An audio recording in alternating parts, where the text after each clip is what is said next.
Have you ever been on a ghost tour? If yes, then you must know a thing or two about these tours. But if no, then keep listening, because I'm about to reveal all the haunted and creepy experiences I had in Australia's most haunted house. I was there for a meeting in June. My plan was simple: get the document signed and catch the train back to Sydney. But in 1993, when a train gets cancelled, you wait for the next one. A woman at the train station told me about Monte Cristo Homestead, a place where I could spend the night. I reached the Monte Cristo Homestead, and the home in front of me blew my mind. It was a beautiful 2-story home built probably a century ago in the Victorian style and well maintained to date. But the surprising part was the number of people gathered in front of the house. From talking to one of them, I gathered that they were there for a house tour. Apparently, the home had historic importance and was a famous tourist attraction in June. I purchased a ticket for myself and joined the bunch. The tour leader was a middle-aged man, and he explained the history of the house. It was built by a local farmer named Christopher William Crawley in 1878 for him and his family. Through the years, many tragedies took place on the property, making it cursed and even haunted.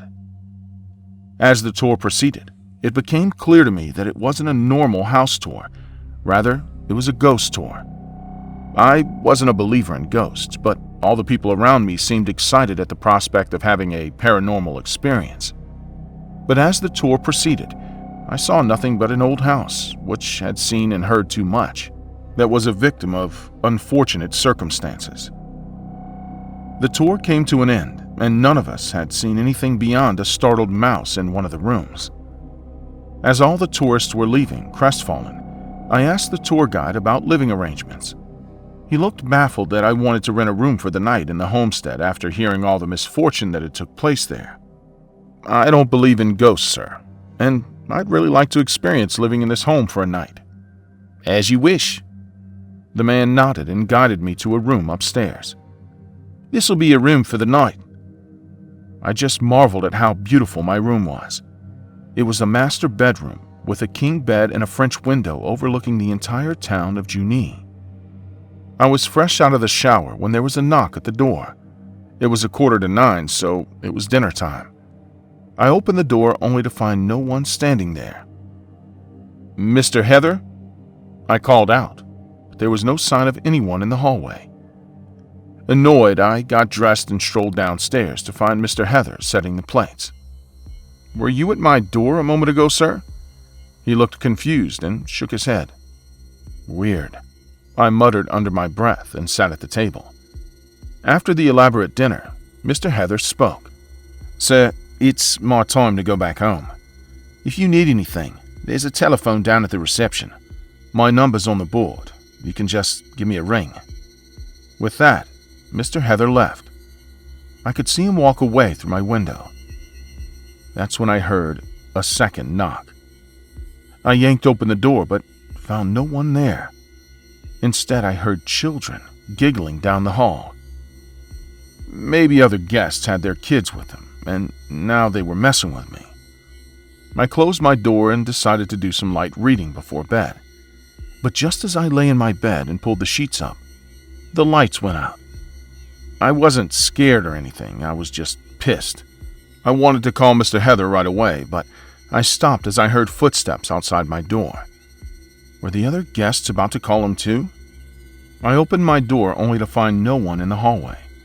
This time, however, I flinched. The pitch-black hallway was daunting.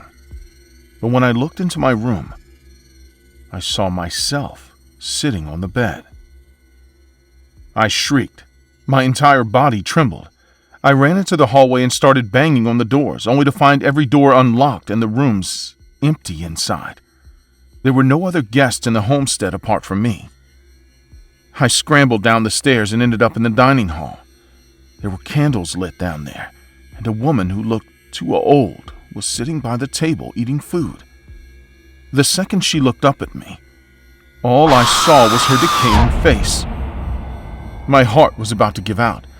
I had no idea where I was going to go as I tried to get out of the house, but ended up coming back to the dining room itself. I heard kids giggling upstairs, and tears rolled down my cheeks. What had I gotten myself into? But then I heard the main oak door open. Was Mr. Heather here? Following the voice of his footsteps, I reached the reception desk, and there stood a man old enough to be my grandfather. Son, are you okay? I am. He stepped towards me and picked me up off the floor. Get up, son. His voice was firm, yet gentle, and I knew he wasn't a ghost, as he could touch me, and his touch was warm. Do you need to call anyone? I nodded, wiping my tears. I reached for the phone and dialed Mr. Heather's number. No one picked up, and I kept calling until I finally gave up. No one picking up, eh? He asked, and when I nodded, he just sighed. I sat by the reception desk as the man took a chair beside me. All the things I had been seeing started to make sense. Mr. Heather had told us on the tour about every spirit and ghost that haunted this house. I just prayed with my eyes closed. This man, however, didn't fit into any story. He must have been sent by God to save me. You all right, son? Yes, I whispered. Don't worry. I'll accompany you till the caretaker arrives. That was the last thing he said to me. The next morning, my eyes opened when I saw Mr. Heather opening the door. Mr. Antonio, you all right? By my disheveled state, he could tell something very wrong had happened with me. As I got to my feet and narrated last night's incident to him, he looked terrified himself. That's why I was surprised you wanted to stay here. No one ever does, not even me. Along with him, I went upstairs in the daylight, and the house looked magnificent. The electricity was back, and I gathered my stuff, wanting to leave the property as soon as I could. As I stood in the reception, I signed out. Mr. Heather looked up at me and asked me something. How did you manage to spend the night in reception, mate? I had company. Company? An old man arrived at night and stayed with me all night. He must have left after sunrise. If you ever see him in town, please thank him for me. Sir, no local of this town dares step onto the property at night, let alone into the house. What man are you talking about? I described the man to him, and his expression grew more and more concerned. He reached behind the desk and fished out an old, worn-out photo album.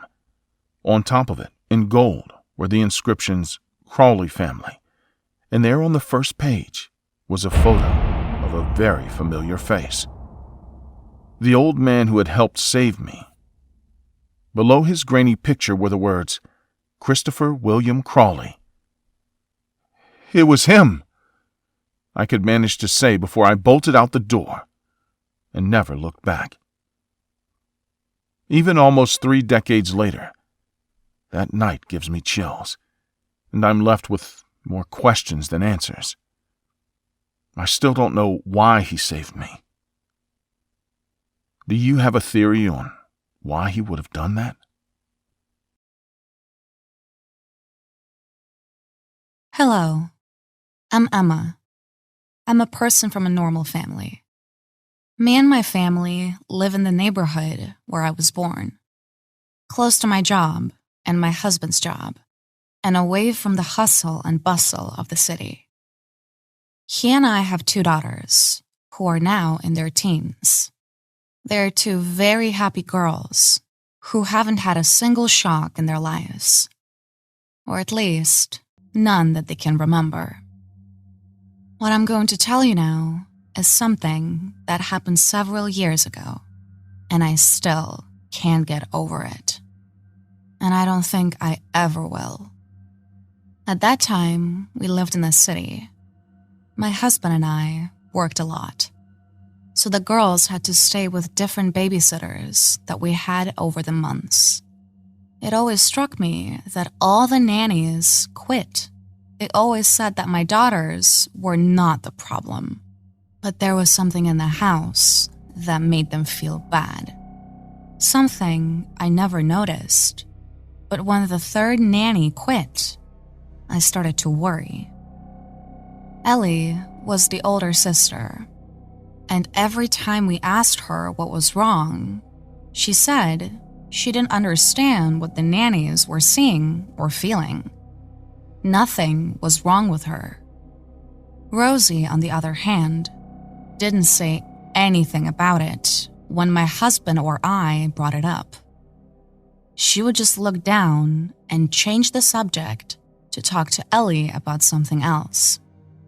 The last time the nanny quit coincided with my vacation, so I took the opportunity to spend some time taking care of the girls and seeing what was going on with them. I was pretty sure that nothing was going to happen, but I had to be sure.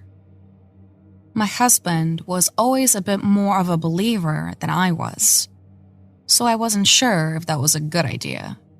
But we had to be sure that there was nothing that could hurt our daughters. Whether it was something as fantastical as the paranormal, or even if it was something real that caused the problems, we had no idea what it could be. The first few days were kind of normal. While my husband worked, we spent some quality time with the girls. We would go to the plaza, and I would take them out for ice cream. I made sure that they were distracted, so they didn't have to make up stories about ghosts in the house or anything like that. Maybe Rose hadn't seen anything and had just been influenced by some exaggerated babysitters. The days continued to pass without a hitch until one day. One day, I regretted everything I thought about the nannies. That day, I took my husband's beliefs more seriously and realized that we had to leave that house. That day was a Tuesday, and my daughters were waiting for their father to come from work while they had their afternoon snack. Amused at how disastrous they were eating, I pulled out my camera and started filming them. Seeing the cameras, Ellie started to draw attention to herself, as she always did. Rose is usually a little more shy, although she always plays along with her sister. But this time, she was calmer, much calmer. I was about to stop recording to ask Rose if something was wrong when I decided to keep watching her. Something was wrong. Not only was Rose not playing along with Ellie, she wasn't even looking at her. She was looking at something else. Something behind Ellie in the dark. Before I knew it, Rose was crying. Ellie turned around, and when she looked into the darkness, she saw nothing. So she laughed and teased her sister about how scared she was. Rose came running to me, and as I was about to finish recording, Ellie turned around again, concentrating on something. As soon as I could tell, Ellie gave a great scream of fear and came running to me in desperation. It was one thing for Rose to be scared, or the nannies to have sensed something that was wrong.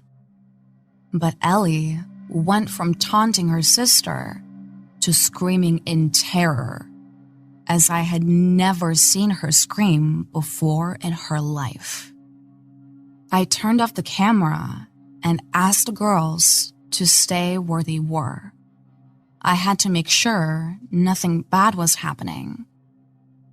If there was something, I had to see for myself. I walked slowly into the darkness, hoping to find something. But I didn't see anyone or anything. I was very, very afraid. Not because something paranormal was happening, but because my daughter's reaction scared me. When I got to the dark, I looked around and nothing seemed out of the ordinary. I turned on the light and looked around. Everything was still in its place, and I took a breath of tranquility. I turned around to go back to my daughters. I was ready to text my husband to tell him everything. But when I saw my daughters again, they were looking at me, terrified. They were looking at me in terror. Or rather, they weren't looking at me. They were looking behind me.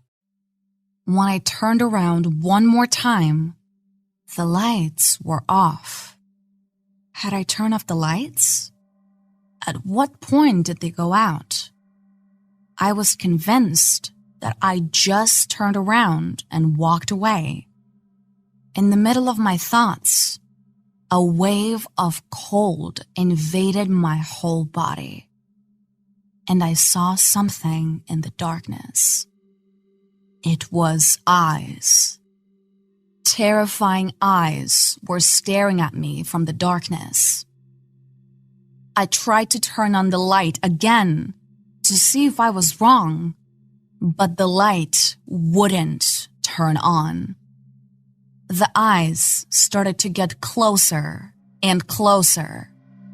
I was paralyzed with fear. I couldn't move because of the terror I felt. The eyes seemed less terrifying as they came closer. I could even tell they were familiar. I concentrated on the small figure that appeared in front of me. It was Ellie? Ellie was in front of me with an extremely confused look on her face. If Ellie was here, who was behind me with Rose? With a maternal instinct to protect my daughter, I turned around at full speed, and when I saw who was there, I was completely shocked. It was Ellie. Ellie was still with Rose. She had never left there. So, what was that? It was me. A dead and hideous version of myself. I got up in desperation and grabbed my daughters. I rushed them to the exit door. Behind me, the lights where we were also went out. I could feel something moving in the darkness, like a shadow slowly following us. I tried to open the exit door, but it was locked. Where was the key? Had I left it in the dark? The shadow was closer and closer. The girls were crying, completely beside themselves and terrified. The three of us ran to the bedroom where we locked ourselves in. Climbing out the window was not an option. It was completely barred. The only thing we could do was stay on the floor crying together, hugging each other in fear, not knowing what to do. Meanwhile, the door to the room slowly opened. The light in the room went out instantly, and the three of us heard loud, violent footsteps walking towards us. I hugged my daughters and made them close their eyes. I kept them open at all times. I couldn't afford to close them. I had to save my daughters no matter what. As the footsteps approached, I saw no one nearby.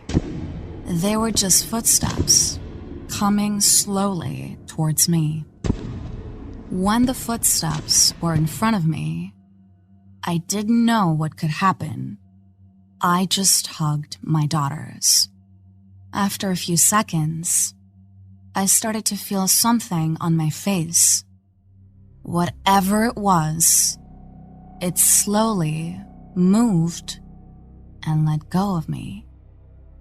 After a few seconds, all the tension was gone, and suddenly, the light came back. Girls, are you all right? Suddenly, someone or something dragged me out of the room. I hit the door to open it, but it was completely locked. I could hear the girl screaming from the back of the room. I slammed the door as hard as I could, and it swung open. I grabbed the girls and ran to the door as fast as I could. The keys were in the door. I didn't know how they got there, but I didn't care. I opened the door and we ran. I didn't know where we were running to, but it was far from here. Once my husband got home, we waited for him before he came in and told him everything that happened. Anyone else would have thought I was crazy, but he believed me. Soon after, we sold the house and moved back to my neighborhood. We enrolled our daughters in a nearby school and never talked about what happened there again. When we got all the stuff back from that house, my husband was shocked to see the girls' reaction to what was behind them. It's been a while, and they still don't remember anything. I haven't shown them the video yet, but sooner or later, I will have to, before they happen to see it on the internet. I just hope that when I do, they still don't remember.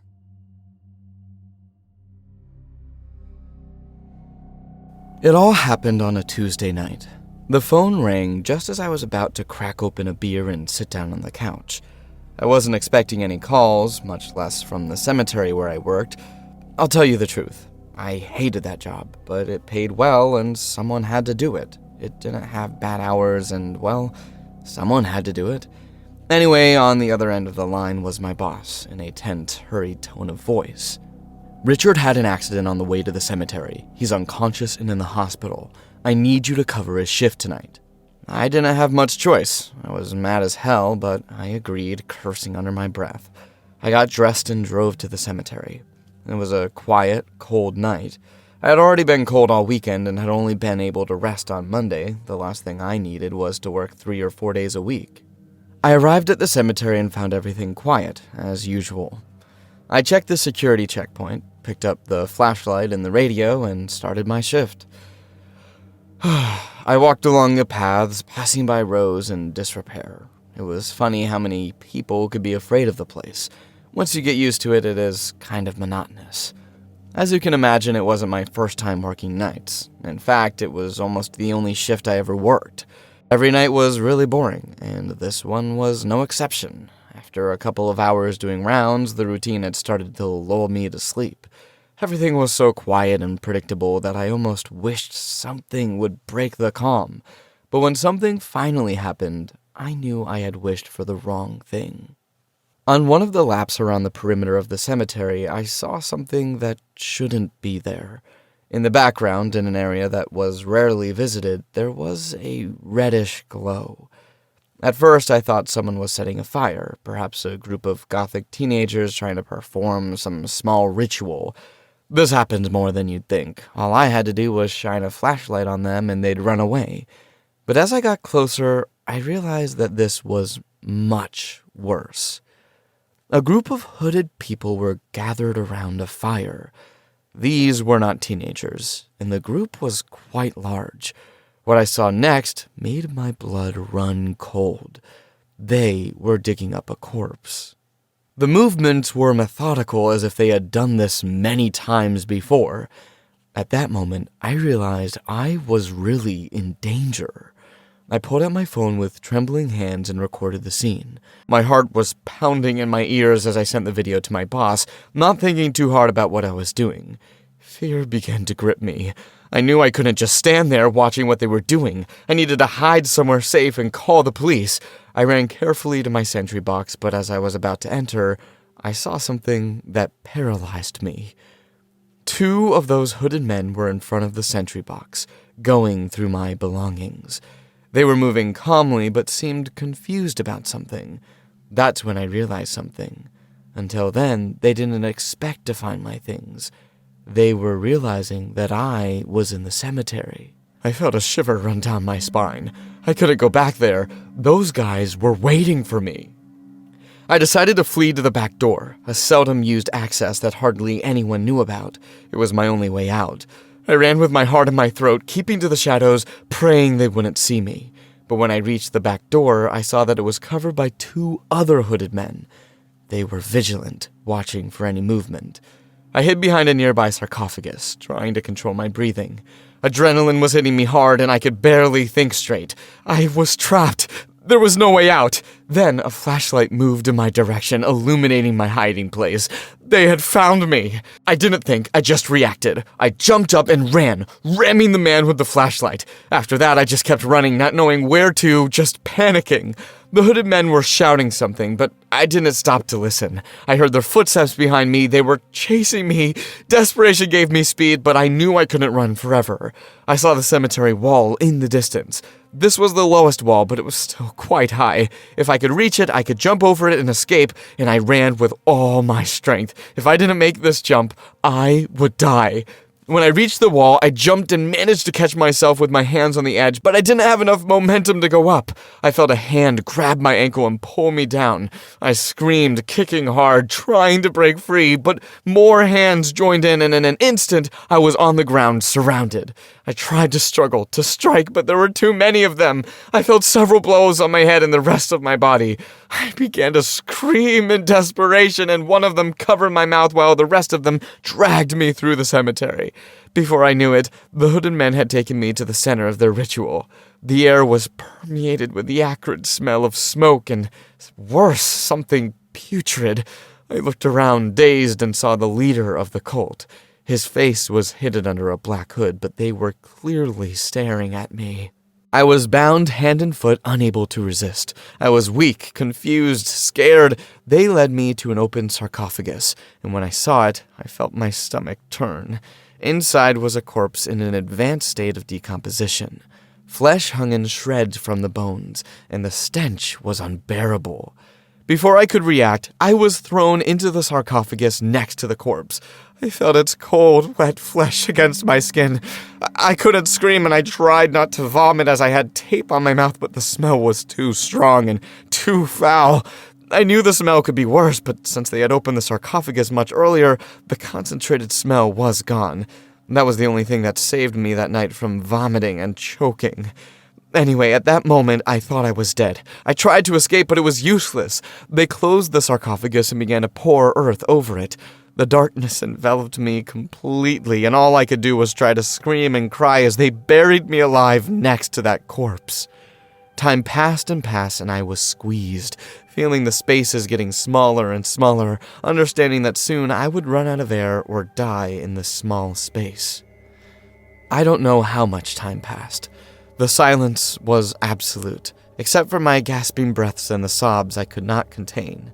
The air in the sarcophagus was thick, charged with the putrefaction of the corpse next to me.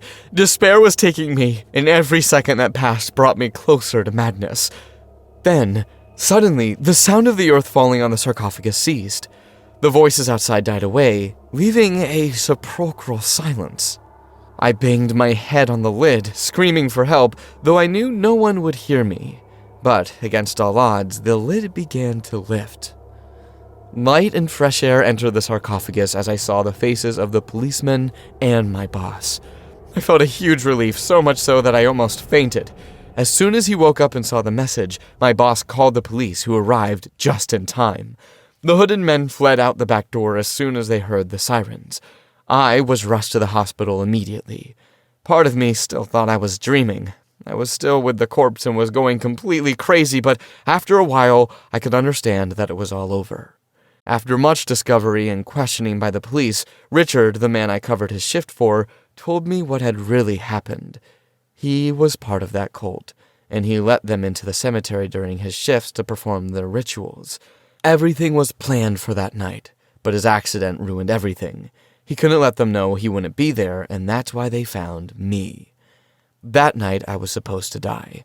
The only thing that saved me was that this sect was supposedly peaceful, and although they also made sacrifices, they never shed blood. They had a law among them which said that man comes from nature and must perish in nature, and if the police did not arrive in time, that was going to happen. I was about to die suffocated in a crate next to another corpse eaten by maggots, and all because Richard, the other guard, ran a red light and had that accident. What I am about to tell you happened on Halloween. It's not something I like to tell you because, to be honest, I hate to remember it, but I will. That day I was alone in my house. The clock read 1:45 a.m., and I was watching a random movie, more to pass the time than out of real interest. The sound of the television filled the space, the only thing that broke the solitude of the place. That's when I heard the first knock on the door. 3 knocks, dry, firm. At first, I didn't think much of it. I thought maybe it was the wind or some prankster neighbor. It was Halloween, after all. I didn't feel like getting up, but after the second knock, louder than the first, I stood up. I walked to the door unhurried, but curious. I opened it. There was no one there, just the empty street. I looked both ways, making sure there was no one hiding, but all was silent. I closed the door and went back to the couch. As soon as I sat down, I felt a chill. It wasn't the typical instinctive fear, but a literal chill. I noticed that the living room window was open. I had closed it just an hour ago. Something didn't fit. I walked over ready to close the window again, but when I looked down at the floor, I noticed something that hadn't been there before. Footprints. Muddy footprints led from the window to the closet at the back of the room. I stood still, not knowing how to react. My heart was pounding harder with every step I took toward the closet. I grabbed a field hockey stick I had nearby, my only makeshift defense, and moved forward slowly. The muddy footprints looked fresh, almost wet, as if someone had just walked by. My mind tried to come up with a rational explanation, but there was none. With the field hockey stick raised, I took a deep breath and yanked open the closet door. It was empty. I stood there waiting for something. But nothing happened. I was confused. There was no footprints. That's when I noticed something strange. At the bottom of the closet, there was a pair of slippers covered in mud. They weren't mine. Before I could process what that meant, I felt a metallic chill on my neck. A knife. I couldn't see it, but I knew it was behind me. I didn't have time to react before something wet and rough ran across my cheek. A tongue. I was lonely on Halloween. It was a husky voice behind me, very close to my ear. I thought I'd visit someone who was awake so late, and luckily I saw you from the window watching TV. I have my savings in a box under the dining room cabinet. You can take it all. Don't hurt me. It's not about your stuff, buddy. I just want to have a good time cutting pumpkins. Where's your party spirit? What? Do you have any pumpkins? Halloween was his excuse, sure, but he didn't seem to be interested in decorating. Still, I answered yes, anything to keep the conversation going. He led me to the kitchen, his knife at my neck the whole time. There was the pumpkin. It was one of those big ones, perfect for decorating, but at that moment it looked like the entrance to something much worse. Listen, kid. I've done this many times. I'm very quick with a knife, and I'm behind you. One false move, and I'll cut you like a pumpkin. Understand? I nodded. He gave me room to start cutting, but always with a knife at the ready. Every time I tried to make a cut, my hand trembled. Come on! Cut the damn pumpkin! Faster! I cut as fast as I could, but he demanded more and more. He was having fun, but with each passing second he grew impatient and angry. His tone became more aggressive. Faster! I was having a hard time keeping control of my hands, but I kept chopping as best I could. Then he exploded. How the hell can you be so slow? You're making me nervous! Faster! Faster! At that moment, I felt the knife stab into my leg. The pain was intense, as if my skin and muscles were tearing.